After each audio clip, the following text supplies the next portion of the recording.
धन्यवाद माननीय सदस्य। माननीय सदस्य श्री राघव चड्ढा जी, आपके पास 9 मिनट।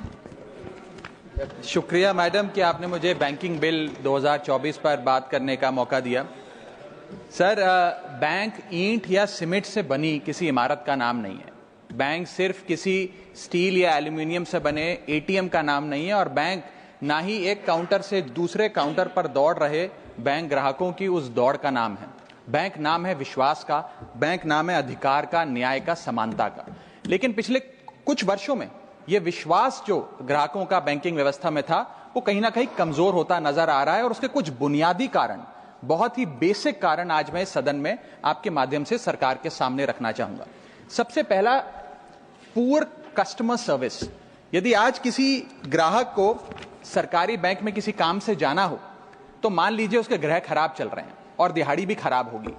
कोई नौकरी पेशा आदमी हो तो ऑफिस से छुट्टी लेनी पड़ती है, कोई स्टूडेंट हो तो प्रैक्टिकल का एग्जाम मिस करना पड़ता है, यहां तक कि साधारण सी पासबुक अपडेट कराने भी जाना हो तो वो भी एक संघर्षशील सफर में तब्दील हो जाता है।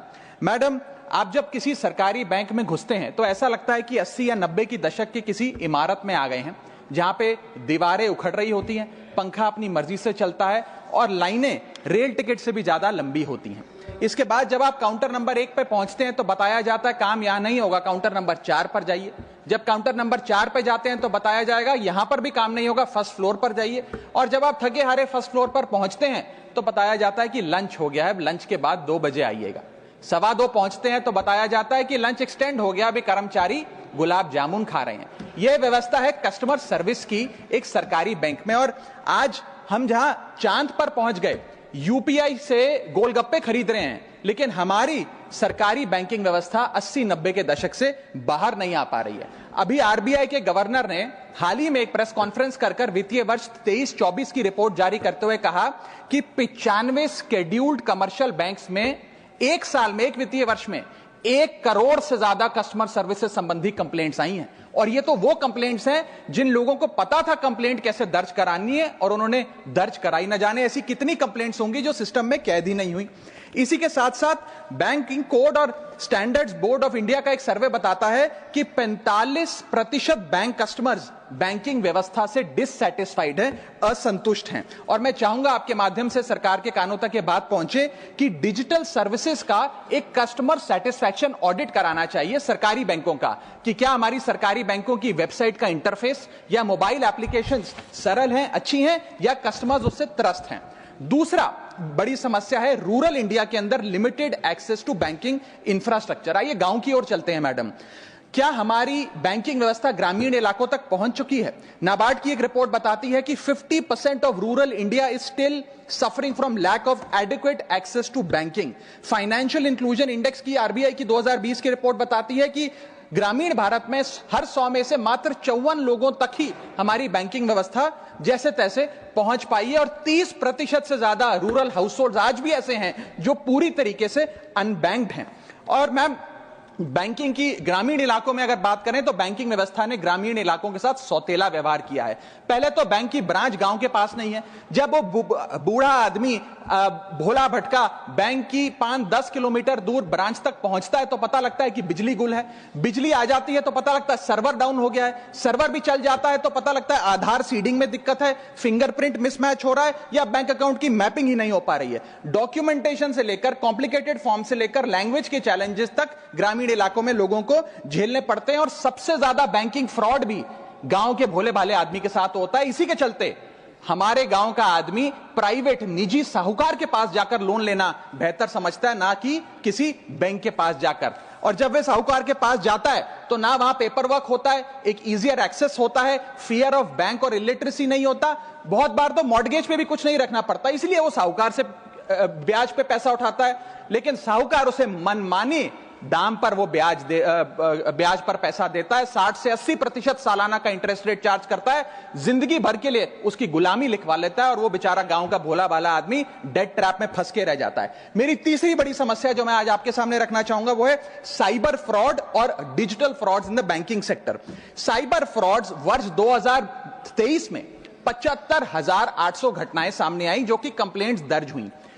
वर्ष 2024 आते आते 75,000 से बढ़कर यह आंकड़ा 2,92,000 हो गया, यानी कि 285% के बैंकिंग फ्रॉड्स की घटनाओं में इजाफा देखा गया और 2100 करोड़ रुपए लोगों के इस बैंकिंग फ्रॉड के चलते जीरो हो गए, शून्य हो गए, उनका नुकसान हो गया। और सबसे ज्यादा कंप्लेंट्स इसमें यूपीआई रिलेटेड बैंकिंग फ्रॉड्स की आई हैं। मैडम, मैं आपको बताना चाहूंगा कि मनी थेफ्ट के साथ साथ उतना ही जरूरी है डेटा थेफ्ट। जब आप बैंक को पूरे विश्वास के साथ अपना डेटा देते हैं, अपना पैन देते हैं, अपना नाम, एड्रेस, डेट ऑफ बर्थ, तमाम चीजें देती हैं, क्या बैंक आपके डेटा को सुरक्षित रख पाता है? क्या बैंक वो जाने अनजाने में या डेटा चोरी के माध्यम से वो सारा हमारा डेटा मार्केटिंग कंपनियों के पास, क्रेडिट कार्ड कंपनियों के पास, लोन देने वाले, फ्लैट बेचने वाले लोगों तक नहीं पहुंचता? एक रिपोर्ट के मुताबिक 2019 में एसबीआई के 3 million customer account data leak हो गया और तमाम बैंकिंग हिस्ट्री लीक हो गई। 2021 में मोबीविक का 8.2 TB का केवाईसी डेटा ही लीक हो गया। 2021 में एक पेमेंट गेटवे जस्पे का 100 मिलियन क्रेडिट कार्ड की पेमेंट डिटेल्स और रिकॉर्ड्स लीक हो गई। अब ये लीक है कि जाने अनजाने में डेटा शेयरिंग है, ये फैसला मैं आप तक छोड़ता हूं, लेकिन आपको इस डेटा लीक का भुगतान करना पड़ता है, आपको उसको भुगतना पड़ता है। और उसका सबसे छोटा सा उदाहरण है कि आए दिन आपको आपके बीवी, आपके माता पिता, आपके घर वाले फोन करके आपका हाल पूछे ना पूछे, मार्केटिंग कॉल्स वाले आपको रोज फोन करके कहेंगे कि आपका क्रेडिट कार्ड अप्रूव हो गया, आपका लोन अप्रूव हो गया, हमसे फ्लैट ले लीजिए, हमसे फलानी चीज ले लीजिए। इनके पास ये हमारा डेटा आता कहां से, एक बड़ा सवाल है। चौथी समस्या, हिडन चार्जेस और फीस। मैं चाहूंगा आपके माध्यम से ये नाना प्रकार के चार्जेस जो आज मैं सदन में लाया हूं, ये माननीय वित्त मंत्री जी तक पहुंचे, ताकि देश के आम आदमी की जो जेब बैंकिंग सिस्टम काट रहा है, ये उसे पता लगे, ग्राहक को भी और माननीय वित्त मंत्री जी को भी। पहला, मिनिमम बैलेंस पेनल्टी। यदि आप न्यूनतम बैलेंस नहीं रखते हैं तो 100 से 600 रुपए प्रति माह बैंक आपका काट लेता है।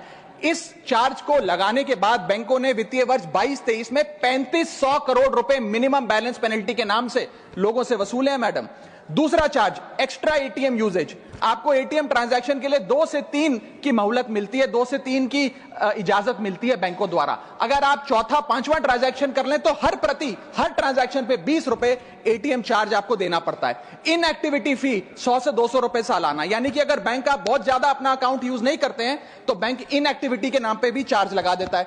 फिर बैंक स्टेटमेंट आप मंगवाते हैं तो बैंक स्टेटमेंट इशुएंस चार्जेस के नाम पर आपसे 50 से 100 रुपए लेता है। फिर आप कहते हैं हमें एसएमएस अलर्ट के माध्यम से मेरे बैंक के खाते में क्या आ रहा है उसकी जानकारी मिले, तो एसएमएस अलर्ट चार्जेस के नाम पर भी प्रति क्वार्टर 20 से 25 रुपए आपसे लिया जाता है।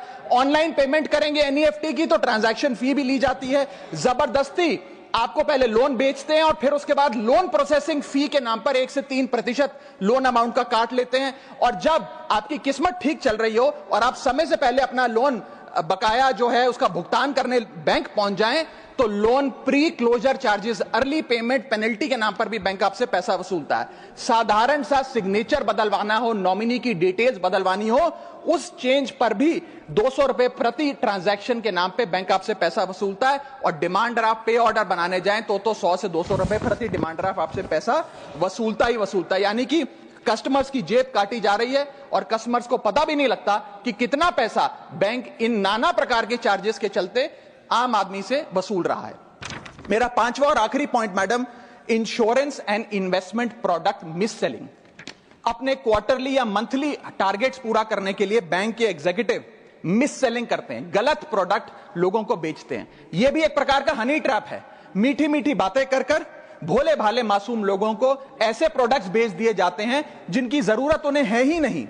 IRDAI, insurance regulatory development authority of India की एक रिपोर्ट बताती है कि 3.5 लाख सालाना कंप्लेंट्स में से 20% कंप्लेंट्स सिर्फ और सिर्फ मिस सेलिंग की, गलत प्रोडक्ट बेचने की उन्होंने दर्ज करी हैं। सेबी की एक रिपोर्ट बताती है कि 30% इन्वेस्टर मिसलीडिंग इंफॉर्मेशन का शिकार हैं। और म्यूचुअल फंड्स की मदर बॉडी, जिसे association of mutual fund of India कहते हैं, वो बताती है कि 23%, मैं खत्म कर रहा हूं मैडम, 23% इन्वेस्टर ऐसे हैं जिनके पास वो प्रोडक्ट्स हैं जो उनके रिस्क प्रोफाइल और फाइनेंशियल गोल से मेल ही नहीं खाते हैं।